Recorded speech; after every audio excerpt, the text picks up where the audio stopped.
Follow that story for you all morning long. In other news, developing news, overnight while you were sleeping, changes to the health care plan that lawmakers in Washington are talking about. At midnight, the House Ways and Means Committee voted to repeal the tax penalties on people who don't have health insurance. It also agreed to end subsidies the government gives to buy health insurance. Now, instead of offering tax credits based on age, this development comes after yesterday's attempted delay from Congressman Lloyd Doggett out of Austin. The Texas Democrat said there has been little time to understand what is in this proposal.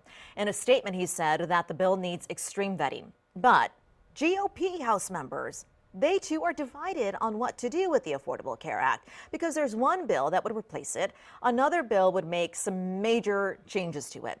Some have concerns over unknown costs, while others don't think it's going to make it over to a full vote. But Texas Senators John Cornyn and Ted Cruz, they too have different views on the current proposal.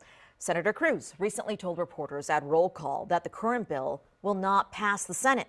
Cornyn, though, releasing a statement overnight, and part of it says that the American Health Care Act is the most significant entitlement reform in decades, and that's something he says we should all applaud. He says putting Medicaid on a more sustainable path, not continuing to spend money that we don't have and rack up annual deficits and add to our national debt. That is his statement. So, of course, we wanted to know how this proposed health care bill could impact us here in Texas. Some of the big concerns deal with Medicaid and finding coverage for the millions of Texans who are still uninsured. Kate is live in Austin with a closer look. Good morning. Well, good morning, Sally. Let's talk a little bit more about Senator Cornyn's statement about how he's happy about making Medicaid more sustainable. What he means in that is because this bill proposes to put a freeze or a cap on Medicaid payments to states by 2020. Now, what that means is there's a big concern from some healthcare advocates because right now, Texas relies on billions in federal dollars to help pay for Medicaid. And with the possibility of less money coming in, lawmakers might have to make some cuts other areas to help pay for it. But there is a lot of uncertainty about how the American Health Care Act would impact Texas. One of the reasons for the uncertainty is because the Congressional Budget Office has not released an analysis of the bill, which would estimate the cost of how this legislation could impact the budget. And that makes it unclear on how many people might lose coverage.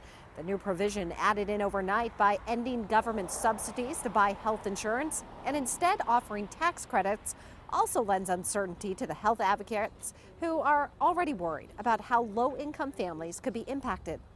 One of the things that is very clear about this bill is that it is not intended to create any pathway for Texas to get coverage for our remaining 4.6 million uninsured. Still, many are happy to see some of the things that were on the Affordable Care Act being transferred, like children under the age of 26 still being able to be on their parents' insurance, as those with pre-existing conditions can still get coverage.